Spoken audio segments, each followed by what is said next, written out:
बिस्मिल्लाहिर्रहमानिर्रहीम। मेरे देखने और सुनने वालों को अस्सलाम वालेकुम। अज़ीज़ान मन, आज हम कंप्यूटर क्लास 9th उसके गेस्ट पेपर के साथ आपकी खिदमत में हाजिर हैं और इस वीडियो के अंदर कुछ इंतहाई अहम क्वेश्चन का इंतखाब किया गया है और ये टोटल क्वेश्चन जो हैं कंप्यूटर का गेस्ट पेपर के लिए 45 क्वेश्चन यानी 45 सवाल का इंतखाब किया गया है। और इसके साथ साथ जो तलबा क्लास 9th के अंदर हैं और वो कंप्यूटर की तैयारी करना चाहते हैं, तो इस उम्मीद के साथ कि ये वीडियो उनके लिए इंतहाई अहम साबित होगी और उसके साथ साथ इस वीडियो के अंदर बैक वक्त इंग्लिश मीडियम और उर्दू मीडियम के स्टूडेंट्स मुस्तफीद हो सकते हैं। तो कंप्यूटर के गेस्ट पेपर के साथ हम स्टार्ट करते हैं अपने पहले क्वेश्चन से, जिसका इंग्लिश के साथ साथ आप उर्दू में भी आप इसकी वजाहत भी मुलाहिजा करेंगे और सवाल के साथ जवाबात को भी उनकी भी वजाहत साथ साथ की जाएगी। तो पहला क्वेश्चन है, what is meant bye problem. Problem क्या है? प्रॉब्लम एक ऐसा मैटर है, एक ऐसा इशू है, एक ऐसी सूरत हाल है जिसके लिए आपको एक हल दरकार होता है और जब किसी भी मसले का हल निकल आए तो उसको फिर फर्दर हम मसला नहीं कह सकते, क्योंकि उस मसले के ऊपर आपने काबू पा लिया है। तो जैसा कि स्टेटमेंट लिखी हुई है आपके सामने स्क्रीन के ऊपर, अ प्रॉब्लम इज मैटर और situation that needs to be dealt with and overcome. यानी कि मसला एक ऐसा इशू है या ऐसी सूरत हाल है जिसको हल करना मकसूद होता है और हल करने के बाद हम उस पर काबू पा सकते हैं या काबू पाने की जरूरत होती है, तो वो दरअसल क्या कहलाता है? वो मसला कहलाता है। सेकंड क्वेश्चन है, what is meant bye problem analysis. यानी कि मसले के तजज़िये से क्या मुराद है। इसको आप दो तरीकों से आप देख सकते हैं कि जब एक बहुत बड़ा मसला उसको आप छोटे छोटे हिस्सों में तकसीम कर देते हैं और तकसीम करने का मकसद ये होता है कि एक बड़े मसले को आप आसानी से हल करने के काबिल बना सकें, उसको आप कहते हैं मसले का तज्जिया या उसको प्रॉब्लम एनालिसिस कहते हैं। अब ये जो जदीद टर्म एक इस्तेमाल हुई है कि आप किसी भी मसले को जांचने के लिए और उसके सोल्यूशन के लिए आप 5 W's का इस्तेमाल करते हैं। ये किसी भी मसले को जांचने में मदद फराम करती हैं और जब एक मसला अच्छी तरीके से जब हमें समझ आ जाता है तो हम क्या करते हैं? उसके हल की तरफ बढ़ते हैं। तो ये 5 W हमारे पास क्या है? What, who, when, where and why. तो इनकी मदद से हम किसी भी मसले को हम हल कर सकते हैं या हल करने के काबिल बना सकते हैं। सेकंड क्वेश्चन है, question number 3, what strategies are used for planning a solution to be a problem. यानी कि किसी भी मसले को हल करने के लिए हमें क्या हिकमत अमली इस्तेमाल करनी पड़ती है।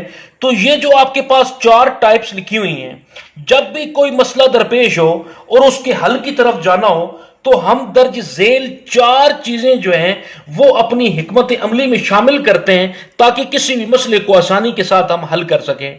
और ये हमारे पास क्या है? Divide and कन्क्वेरर।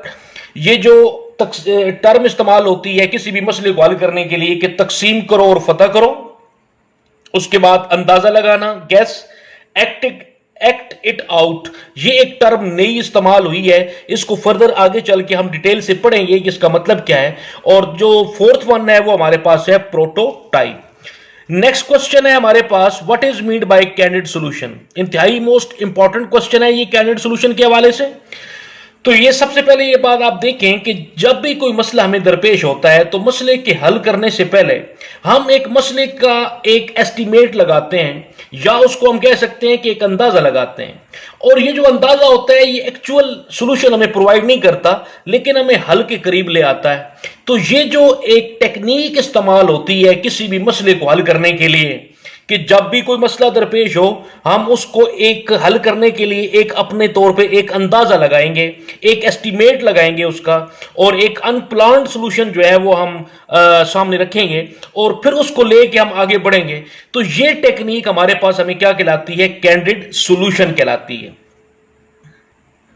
नेक्स्ट क्वेश्चन है क्वेश्चन नंबर 5 और ये है define algorithm and flow chart. Algorithm क्या होता है और फ्लो चार्ट की तारीफ करें।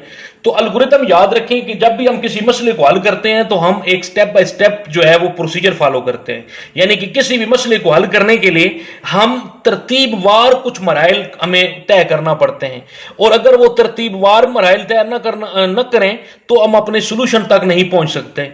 तो याद रखिएगा कि अल्गोरिदम बेसिकली है क्या, it is a step by step procedure taken to solve a problem, which are taken to solve a problem. ये वो मराइल हैं तरतीबवार जो हम किसी भी मसले को हल करने के लिए हमें तय करना पड़ते हैं।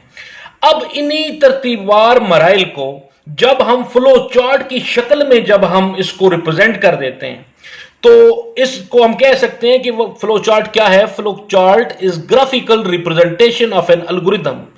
जब भी एल्गोरिदम का तस्वीरी इज़हार जो है वो अगर उस तस्वीरों की शक्ल में कर दिया जाए तो उसको हम फ्लो चार्ट कहते हैं। अच्छा, अब इसका फायदा क्या होता है? इसका फायदा ये होता है कि तस्वीरों को देख के हम किसी भी सॉल्यूशन का जो है वो आसान सा हल या उसके जो स्टेप्स हैं उनका जो है वो उसको प्रॉब्लम को हमें समझने में मदद मिलती है उन तस्वीरों को मद्देनजर रखते हुए।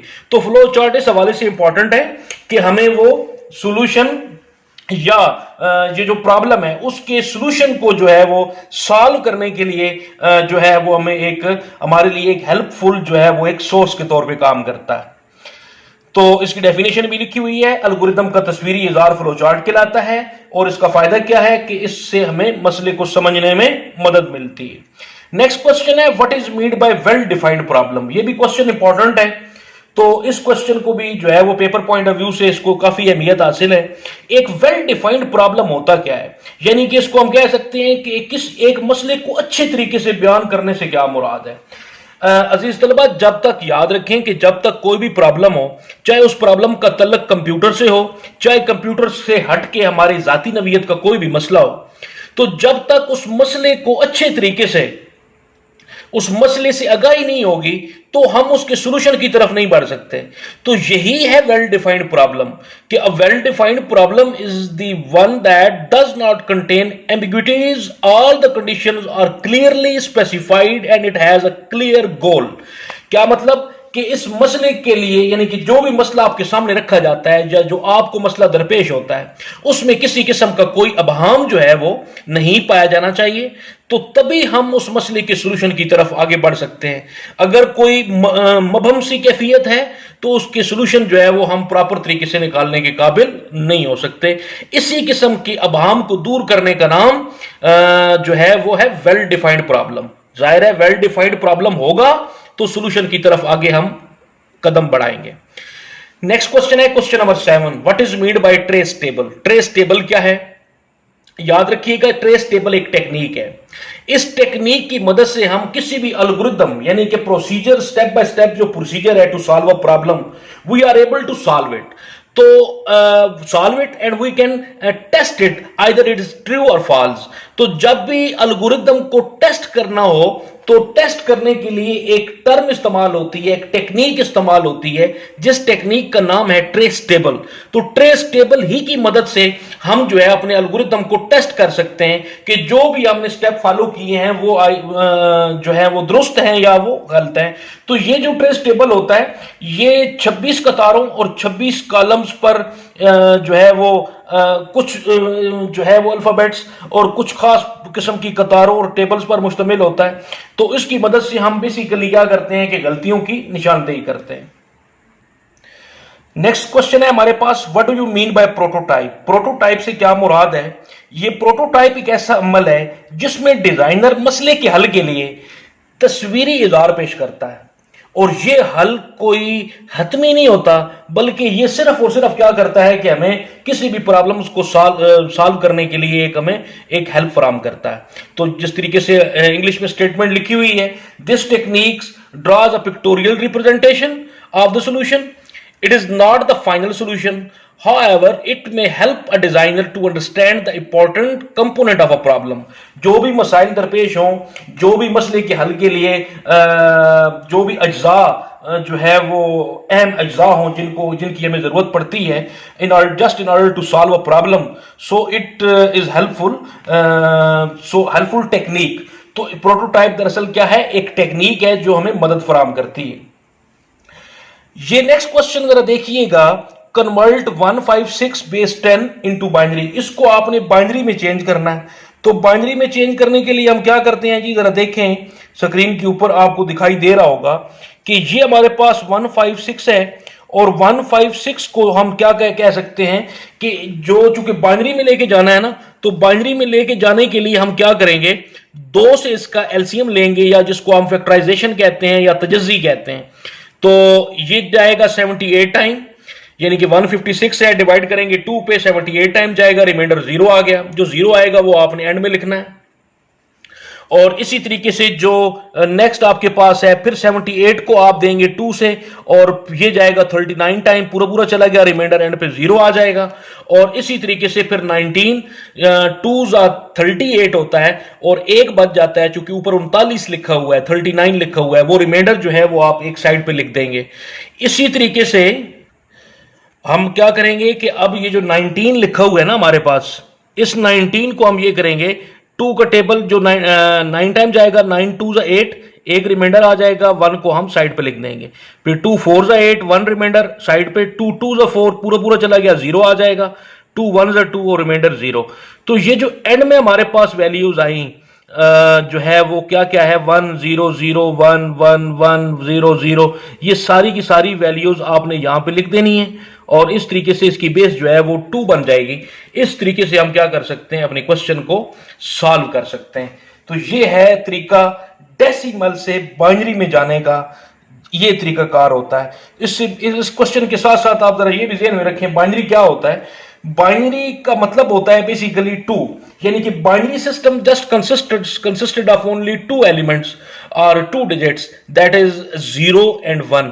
जबकि जो डेसिमल है, जिसको इशारी निजाम कहते हैं, वो 10 हिस्सों पर मुश्तमिल होता है, इसलिए इसकी बेस भी 10 ही होती है और वो 0 to 9 होते हैं। तो ये हमारे पास एक क्वेश्चन था जिसको हमने सॉल्व किया। अभी ये हमारे पास नेक्स्ट क्वेश्चन है कि convert 1 0 0 0 0 0 1 base 2 into decimal system. तो अजीज तलबा, इसको बड़ा आसानी से हम कर सकते हैं। ये आपने प्रीवियस क्लास के अंदर भी ये कन्वर्जन पढ़ी होगी, binary to decimal, decimal to binary. ऊपर हमने चूंकि क्वेश्चन सॉल्व किया है ना कि डेसिमल को बाइनरी में कैसे चेंज करते हैं, अब यहां पे बाइनरी में दिया हुआ है, इसको हमने डेसिमल में चेंज करना है।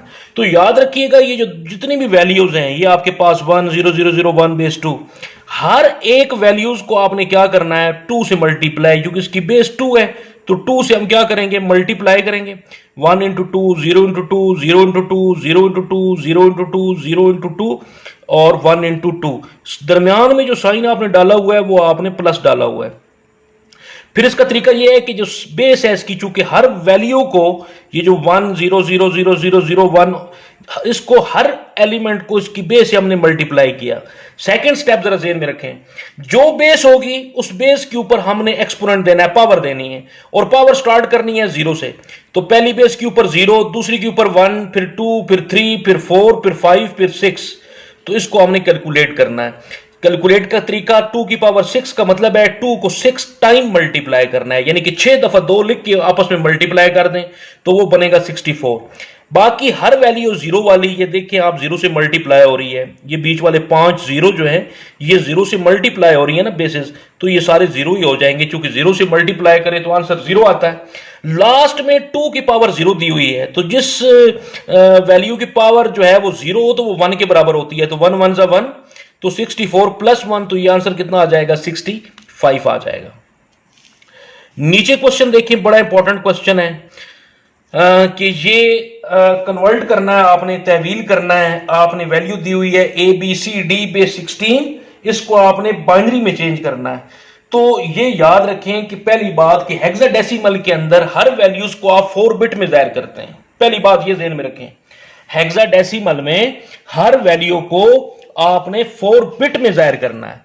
तो चूंकि हेक्साडेसिमल में वैल्यू होती है 0 से लेके 15 तक, तो ये जो 15 चूंकि 9 तक तो हम अकॉर्डिंगली पढ़ते हैं ना, 10 को हम 10 नहीं काउंट करते बल्कि उसको A कहते हैं, 11 को इसी तरीके से B, फिर 12 को C, फिर 13 को D, 14 को E और 15 को हम बोलते हैं F। अब हर ABCDEF हर वैल्यू को हमने बाइनरी में चेंज करना है। 10 को बाइनरी में चेंज करें, फैक्टराइजेशन करें, यानी को ए को करेंगे तो वो 1010 आ जाएगा। फिर बी को करेंगे 2 से जो कन्वर्ट करेंगे तो 1011 आ जाएगा। ये अकॉर्डिंगली कोड है। इनका आसान तरीका ये है कि ए 10 के बराबर है, 10 का आप बाइनरी फैक्टराइजेशन ले लें, जिस तरीके से ऊपर हमने लिया ना ऊपर फैक्टराइजेशन, इसी तरीके से आप इनकी फैक्टराइजेशन ले लें। फिर बी 11 के बराबर है, 11 की लें। फिर सी 13 के बराबर है, 13 की लें। फिर डी 14 के बराबर है, 14 की फैक्टराइजेशन ले लें। तो वो फैक्टराइज करेंगे किससे? बेस से। और बेस कौन सी लेंगे? 2।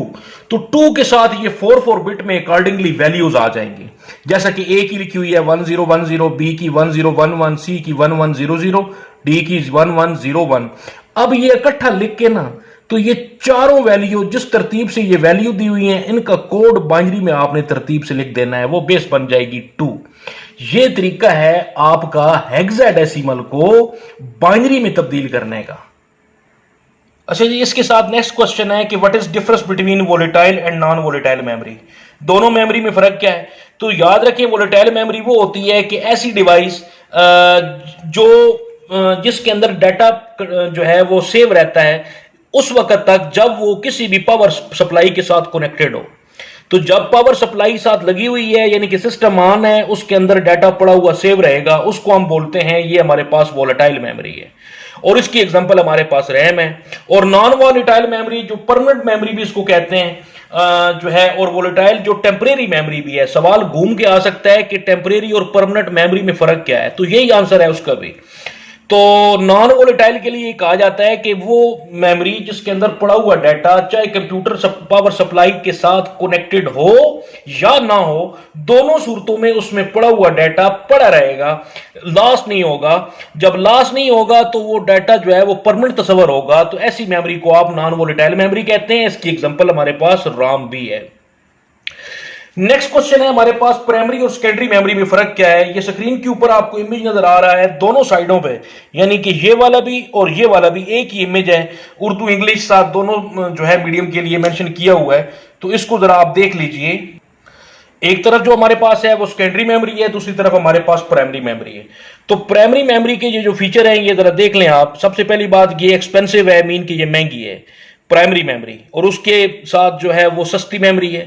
दूसरा, हमारे पास ये स्मॉल स्टोरेज कैपेसिटी है, इसकी डाटा को स्टोर करने की सलाहियत कम है, इसकी डाटा को स्टोर करने की सलाहियत ज्यादा है। ये फास्ट टू एक्सेस डाटा है, इसकी स्पीड चूंकि तेज होती है और ये स्लो है। जाहिर है कैपेसिटी जिसकी ज्यादा होगी उसकी एक्सेसिंग स्पीड कम होगी, और जिसकी डाटा स्टोरेज की कैपेसिटी कम होगी उसकी जो स्पीड है वो ऑटोमेटिकली क्या होनी चाहिए? फास्ट होनी चाहिए। तो ये बेसिकली प्राइमरी मेमोरी और सेकेंडरी मेमोरी के अंदर फर्क है।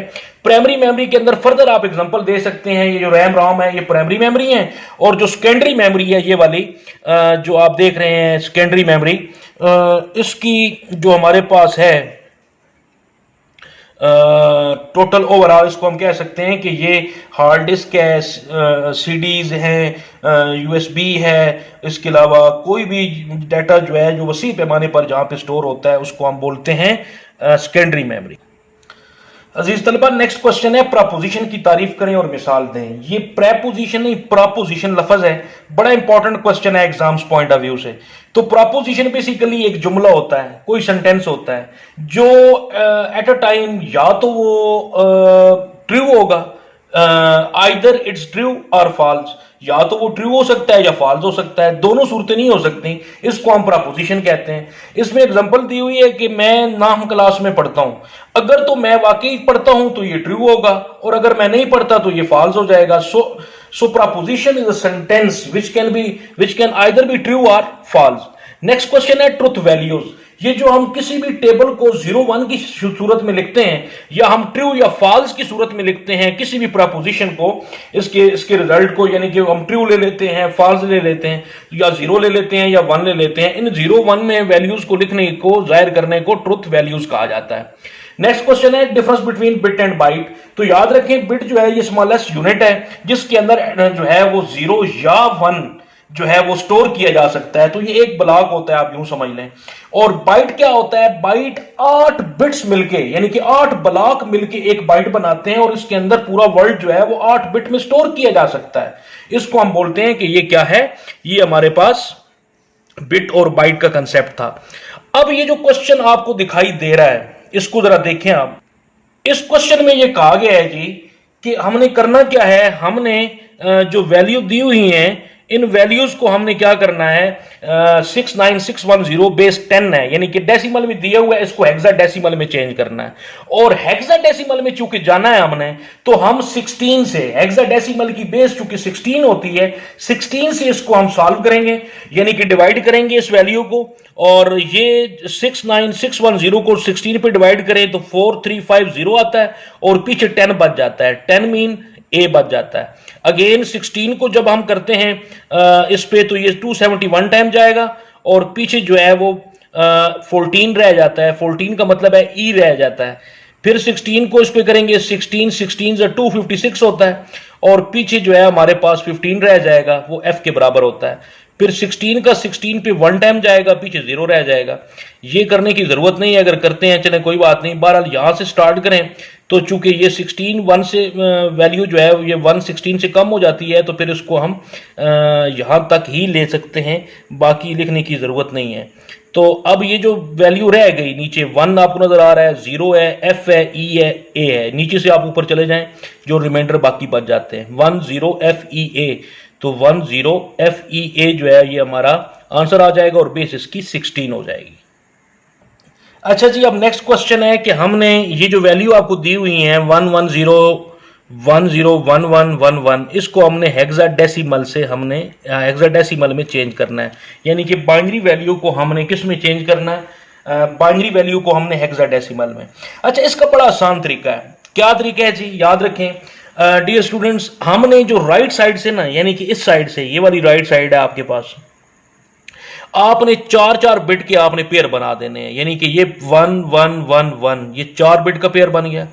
फिर उसके बाद 0 1 0 1 0 1 0 1, पीछे रह गया 1, हमने बिट पूरे करने हैं 4, पीछे 3 अपने पास ही 0 लगा लें, तो ये बन जाएगा 0 0 1 1।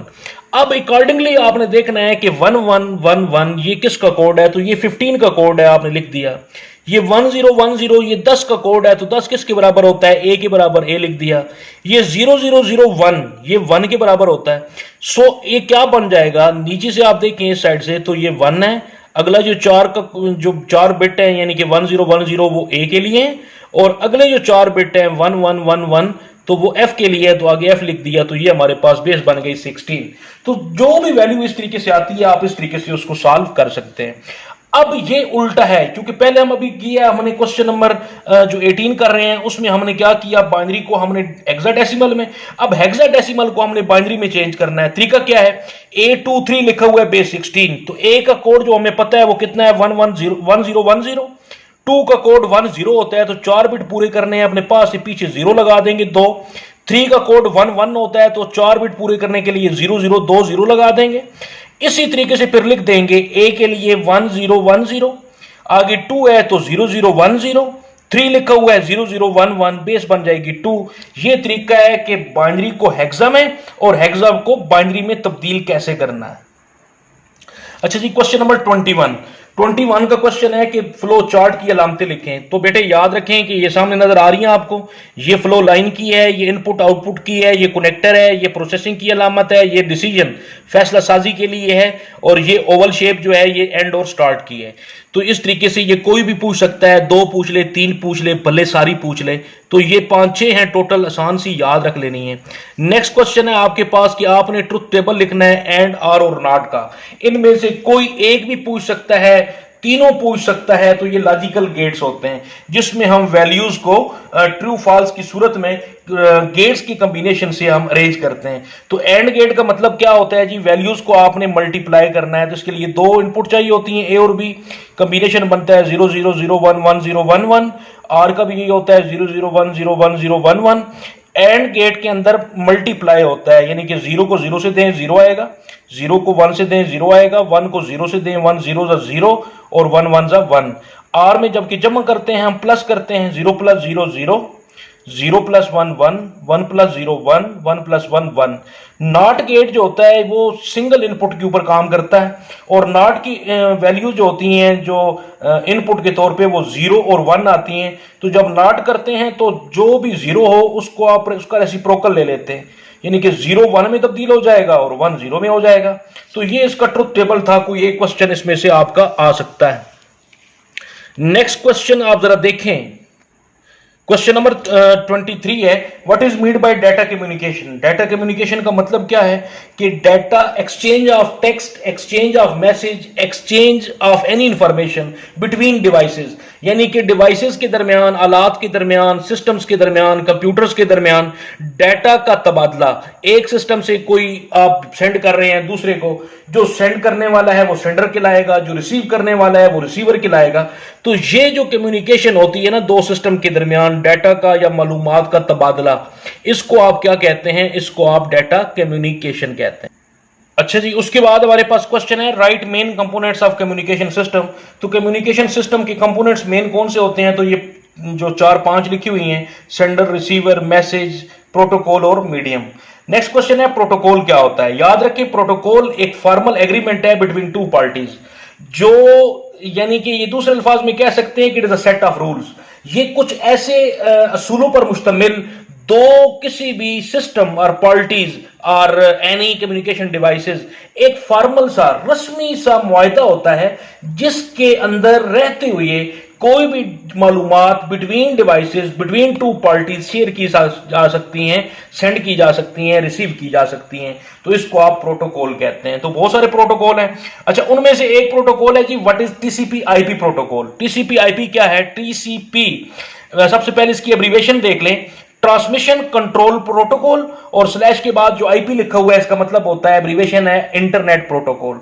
तो याद रखिएगा कि जो इंटरनेट है उसके अंदर जो कम्युनिकेशन पॉसिबल होती है, मालूमात का तबादला होता है, वो कम्युनिकेशन जो है वो लेयर्ड बेस होती है, यानी कि लेयर के जरिए होती है।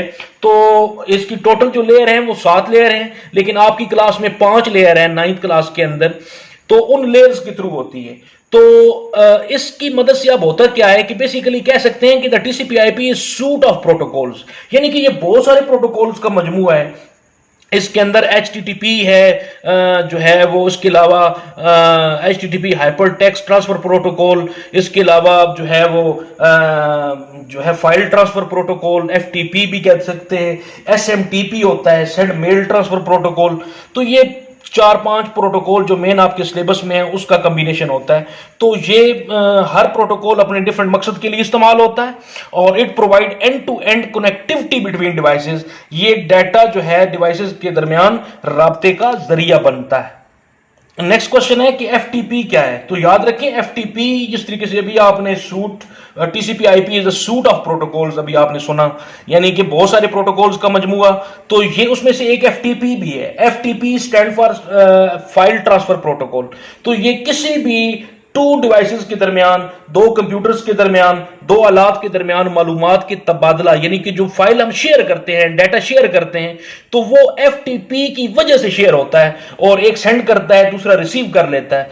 तो ये जो फाइल ट्रांसफर की जाती हैं, data, text file, images, what ever जो है, जो भी फाइल हो, वो FTP की वजह से जो है वो एक सिस्टम से दूसरे सिस्टम में जाती हैं। तो इसका मतलब है कि हर सिस्टम के अंदर FTP होना चाहिए। अगला है जी, हार्डवेयर शेयरिंग क्या होती है? इंटरनेट शेयरिंग, हार्डवेयर शेयरिंग, ये डाटा कम्युनिकेशन के लिए होती हैं। डाटा कम्युनिकेशन का फायदा ये होता है कि उसके अंदर आप हार्डवेयर शेयर कर सकते हैं, इंटरनेट शेयर कर सकते हैं, फाइल शेयर कर सकते हैं, कुछ डाटा, इंफॉर्मेशन, मालूमात को आप शेयर कर सकते हैं। तो network basically, network is the combination of different systems or nodes through which we can share our resources। वो रिसोर्सेज में हार्डवेयर है, आपके वो कुछ फाइल्स हैं, कुछ जो है वो इंटरनेट शेयरिंग है। तो ये डेफिनेशन भी आपने याद रखनी है। तो हार्डवेयर को शेयर करना just like a printer, scanner, CD-ROM, एक सिस्टम को जो है वो दूसरा सिस्टम, जाहिर है इसकी वजह क्या होगी? Just to get cost efficient solution, यानी कि कम से कम खर्चे में हम ज्यादा से ज्यादा जो है वो वसाइल को बुरुकार लाते हैं। तो इसका नाम क्या है? Hardware sharing. नेक्स्ट क्वेश्चन है, IP वर्जन 4 और IP वर्जन 6। बहुत पहले तक जो है वो IP वर्जन 4 इस्तेमाल होता रहा है। अब कुछ अरसे से आईपी वर्जन 6 इस्तेमाल हुआ है। तो ये दोनों तरफ इंग्लिश उर्दू मीडियम के लिए ये ऑप्शन लिखी हुई हैं। तो याद रखें कि आईपी वर्जन 4 जो है ये 4 ग्रुप में होता है, जबकि आईपी वर्जन 6 जो है ये 8 ग्रुप पर मुश्तमिल होता है। और आईपी वर्जन 4 को डॉट, जो आपको कामे के अंदर डॉट नजर आ रहा है, ये डॉट की मदद से आप अलग कर सकते हैं, जबकि इसके लिए कोलन आपको नजर आ रहा है, थोड़ा सा बारीकी से देखना पड़ेगा। कोलन ऊपर नीचे 2 डॉट हैं, तो उससे आप अलग करते हैं हर ग्रुप को। और जो ये जो होता है आईपी वर्जन 4, ये इसके लिए हर ग्रुप के लिए 8 बिट रिक्वायर होते हैं और इसके लिए 16 बिट रिक्वायर होता है।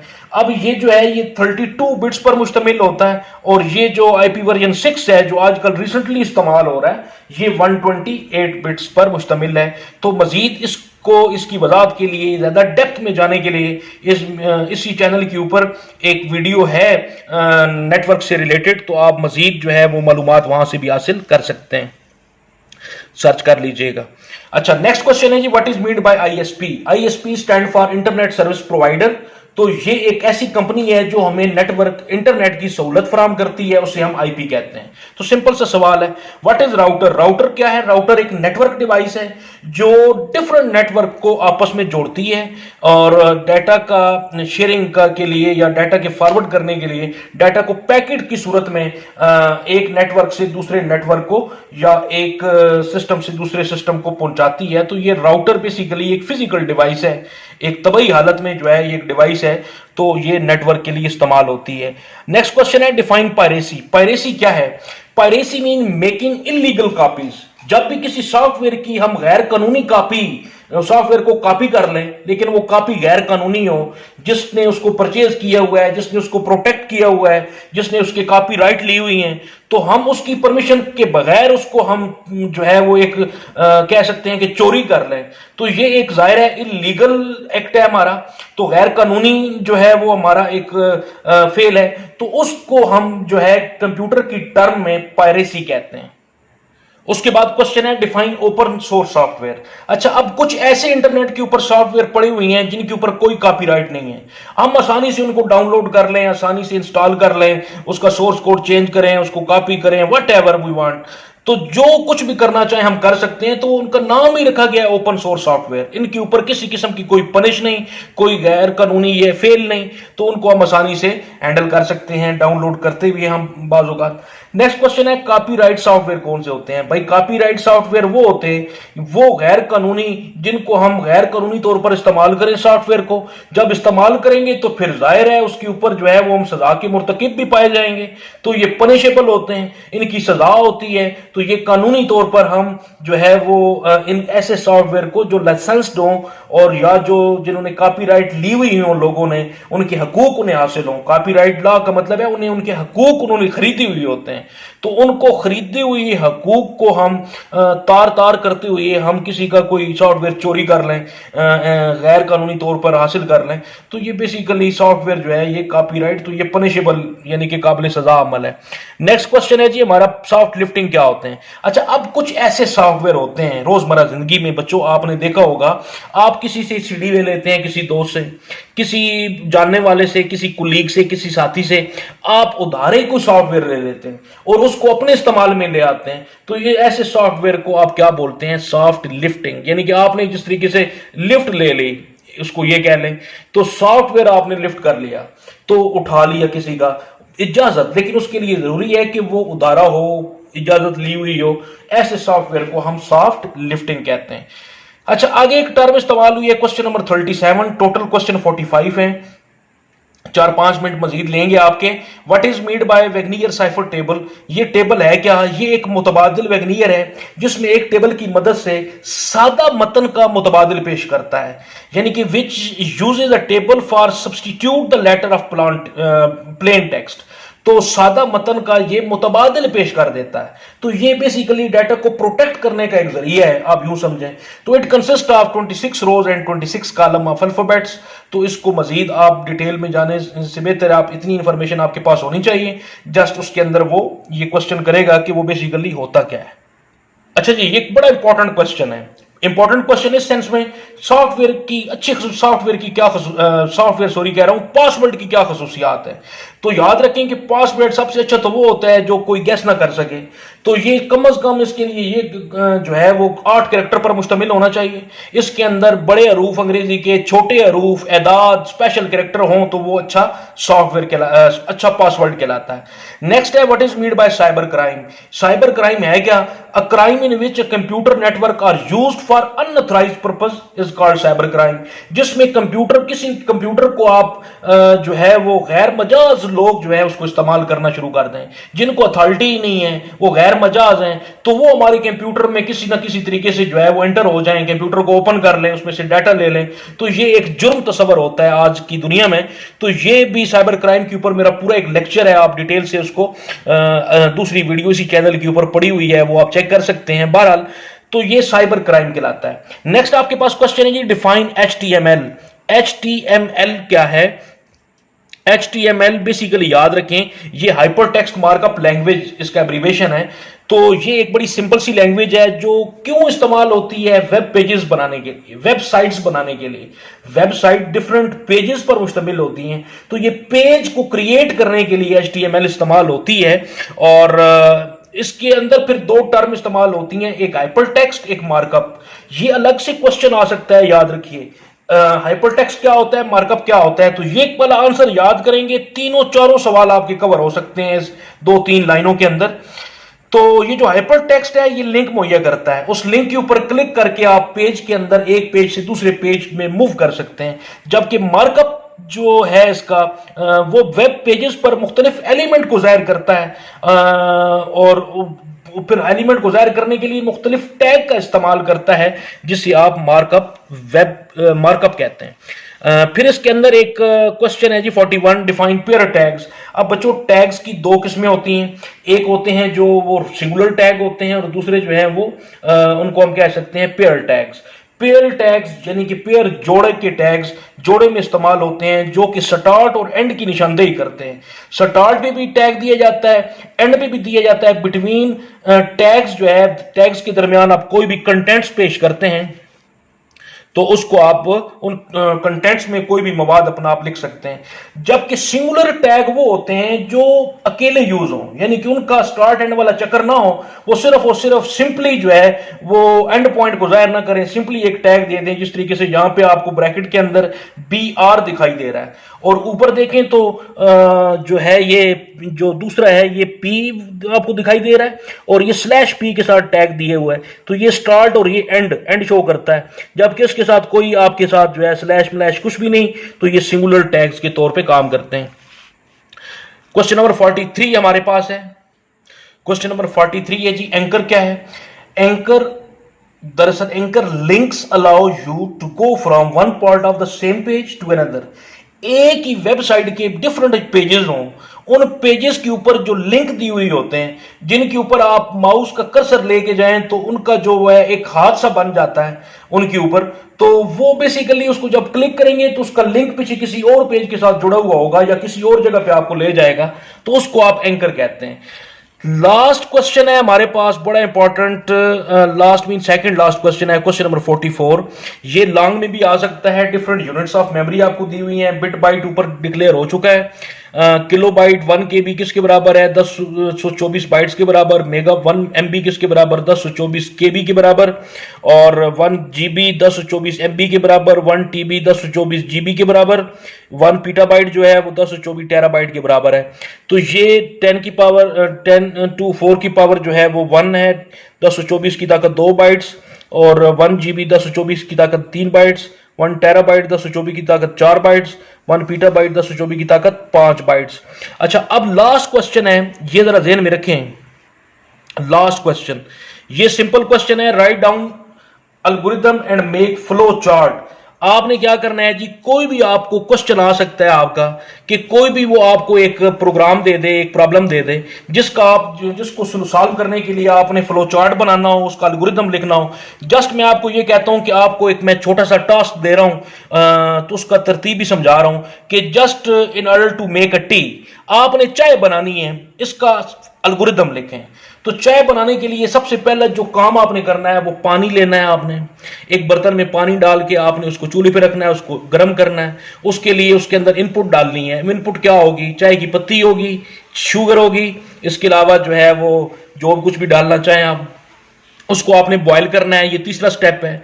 चौथा स्टेप है कि जो after boiling you pour some milk into it, उसके अंदर आपने दूध डालना है। देन बॉयल इट अगेन, उसको आपने दोबारा बॉयल करना है। और उसके बाद एक दफा बॉयल करें, दो दफा करें, तो तीसरी दफा नेक्स्ट जो स्टेप है उसके बाद चाय रेडी है, उसको आपने जो है रिप्रेजेंट करनी है कप्स में डाल के। तो ये प्रोसीजर है। इसी किस्म का एक क्वेश्चन आपको वो देगा पेपर के अंदर, चाहे वो लॉन्ग में दे दे चाहे वो शॉर्ट में पूछ ले। तो ये आज का लेक्चर था जी। अजीज तलबा, उम्मीद है आपने इस वीडियो को अच्छी तरीके से समझा होगा और यही क्वेश्चन इंशाल्लाह आपके पेपर में भी आएंगे। जाहिर है बाहर से तो सिलेबस वो दे नहीं सकते, सिलेबस के अंदर यही क्वेश्चन है जो इंपॉर्टेंट है मेरे नुक्ता नज़र से, उनको मैंने जो है एक वीडियो की शक्ल में आपके साथ शेयर की है। आप ये एक सदका जारिया के तौर पे आपके साथ शेयर किया जा रहा है। आप खुद भी देखें, अपने दोस्तों को भी पहुंचाएं, उनके साथ शेयर करें। और कोई क्यूरीज हो, कोई क्वेश्चन हो इससे रिलेटेड, तो आप सवाल जो है वो कमेंट्स में क्वेश्चन जो है वो आप अपना पूछ सकते हैं और अपने दोस्तों के साथ आप इसको शेयर भी करें। मजीद कोई क्यूरीज हो तो आप कमेंट्स में आप पूछ सकते हैं। काफ़ी वीडियो थोड़ी सी लेंथी हो गई, लेकिन इसके अंदर जो है सिर्फ सवाल नहीं बल्कि इस क्वेश्चन के आंसर भी थे, उनको भी डिस्क्राइब करने की कोशिश की गई है, एक्सप्लेन करने की कोशिश की है। इजाज़त चाहते हैं। अल्लाह हाफिज़। Take care yourself.